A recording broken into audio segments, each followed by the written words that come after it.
Vegas Golden Knights 2 times tonight because I'm saying it, Kane had the game-winning goal. But the stupid refs in Toronto blew the goal off. Yeah, we'll get into that as the Hawks win this game in a shootout. You know my opinion on shootouts. I hate them. They're stupid and they aren't really truly hockey. But the Hawks are able to come out and prevail in a great comeback fashion for late game heroics, and we get this victory. This was a great all-around team played game. Beating the first seeded Vegas Golden Knights in the United Center is always great to see. As last year we made a little history by helping make it where Vegas missed the playoffs. And tonight we beat them in a shootout once again. This was a fun game. It was a great game by the Blackhawks, and shots on net kind of showed the Hawks were controlling play quite a bit and points in this game. First period, 9-9 in shots on goal. Second period, 20-12 for Vegas in that second period. Third period of play, 5-13 in favor for your Blackhawks. And in overtime, 2-5 for your Chicago Blackhawks. And total shots on net, 36-39 in favor for your Chicago Blackhawks. Face-off percentage, 53% of the draws went in favor for the Golden Knights tonight. Hawks went 1 for 3 on the power play to Vegas going 0 for 1 on their power play. Max Domi served a 10-minute misconduct with a 2-minute minor, and the Hawks made a great PK work out of it. Hits 23-18 for your Chicago Blackhawks. This was a good team performance. They came out playing hard, and they got the win. They frankly beat Vegas in a great team performance. And late game heroics happened in this game. So let's get into the goals of the game, shall we? In the first period of play, Vegas gets on the board first, and it comes early in the game. Even though the Hawks were controlling with a little back and forth hockey, first shot of the game came about 2 minutes in the game, and that went into the favor of the Golden Knights. And then Vegas gets the first goal. At 3:26 in the first period, Kolazard scores his 6th of the season, assisted by Nick Roy, to make it a 1-0 game for Vegas. It's a little bit of a backbreaker when the Hawks were controlling a little bit, but Vegas comes down, gets an opportunity, and they score.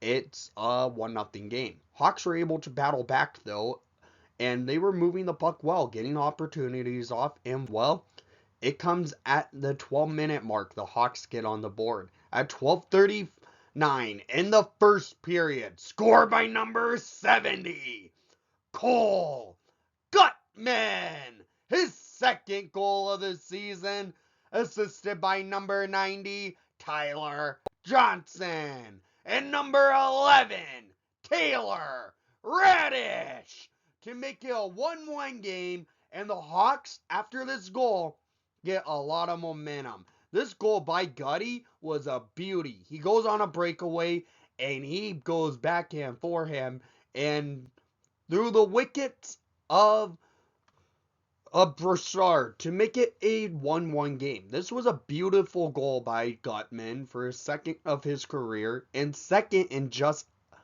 2 games now. He scored the last game for the game-winning goal. He gets the game-tying goal in this one. And we go into the second period.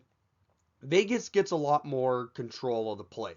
Hawks were moving the puck well, getting opportunities off, but they were getting trapped in the second period of play. The Hawks could not get the much through into that offensive zone where the Vegas Golden Knights were pressing the Hawks, and, well, at 11:32 in the second period, Jack Eichel scores his 18th of the season, assisted by Shea Theodore. It's a 2-1 game for Vegas. So what happens here? Vegas gets the puck, goes down the ice, and Eichel just shoots it right past Mrazek, and it's a 2-1 game, and the Hawks can't get on the board to tie it up to go into the third period of play. And while we go to the third period of play, Hawks controlling play, getting opportunities off with the puck, moving it well, getting some shots off Vegas can't control, and it comes late. The Hawks were moving, getting some shots off. Vegas had a few opportunities. Mrazek stood strong, but the Golden Knights commit a penalty. Alex Pietrangelo, when the Hawks already pulled Peter Mrazek to go 6-on-5, Pietrangelo shoots the puck out of play. Delay a game penalty is called. And the Hawks go to the power play. 6-on-4 power play for your Chicago Blackhawks. And with just under a minute remaining in regulation play, on the power play, at 19:05 in the third period, scored by number 90, Tyler Johnson, his 7th of the season, assisted by number 88, Patrick Kane, and number 13, Max Domi, to tie the game up late. Game heroics by Tyler Johnson with a blast, giving the Hawks in this game tied up 2 apiece, just under a minute remaining in regulation play. This was a great face-off win by Max Domi. Puck goes over to Kane. Kane sauces it right to Tyler Johnson for the slap shot, and in the net, we're tied. We go into the overtime. Back and forth. Vegas had a couple opportunities early. Hawks come up the ice, get the puck up, make some changes, get some shots off, and well, Hawks get a chance. With just 5 seconds remaining in the overtime, Patrick Kane goes on a breakaway, taking the puck up with under a second remaining. He goes for a Marian Hossa slap shot with .1 remaining on the clock, beats Lawrence Bergeron, and the Hawks win. Or do they? Vegas stays on the ice and demand a review. Refs go for a review. Toronto gets called, and they call it no goal. No goal. Are you serious? That was a .1 second left on the clock and in. That goal should have counted for that Marian Hossa's slap shot from Patrick Kane. You don't see Kane do slap shots often, and the refs blow it off. So we have to go to a shootout. So it's going to take the Hawks 2 ways to win tonight's action. And well, we go to the shootout. First shooter of the shootout, Jack Eichel. He goes up the ice and he shoots it onto the pads of Peter Mrazek. That's a save by Mrazek in the shootout. Then, first shooter for the Blackhawks is number 90, Andreas Athanasiou. He goes out wide, comes in slowly, cuts through, shoots it on Lawrence Bergeron. It's a save. It goes to the next shooter for Vegas. Paul Cotter comes up the ice. He tries deking Mrazek, and he misses the net completely. We go to our next shooter, and it's the one and only legendary number 88, Patrick Kane. He takes the puck up the ice, goes up fast, slows up a little bit, and he slap shots it, and it's saved by Vegas netminder.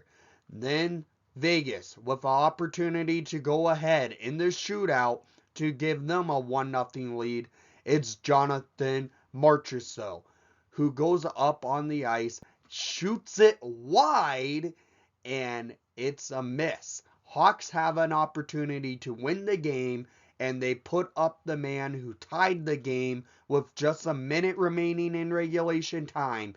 It's number 90, Tyler Johnson. Johnson goes up wide, cuts through, dekes a little bit, back in forehand, backhand, and 5-hole goal! Hawks win it in the shootout. Tyler Johnson, the hero in tonight's action, from tying the game late and getting the shootout winner. As I said, Patrick Kane should have had the game-winning goal in overtime. 0.1 left on that TV clock. It should have counted. I'm sorry. That should have been a goal. But the Hawks come out and win this game. It was a good performance by your Chicago Blackhawks, coming out, beating a hard opponent in Vegas, and we get the victory. Down in the comments down below, I want to hear what your thoughts were. If that should have counted for the Patrick Kane with 0.1 on the board, that should have counted in my opinion, and I think it should have counted by every Blackhawk in their opinion as well. That should have counted. Hawks win this thing in a shootout 3-2. It's good to always beat the Vegas Golden Knights, and it's always nice to get a victory. So down in the comments down below, I want to hear what your thoughts were on the overtime, if Kane's goal should have counted, and what your favorite moments were in tonight's action. And thank you for watching the broadcast. Please leave a like and subscribe if you haven't done so already. And most of all, let's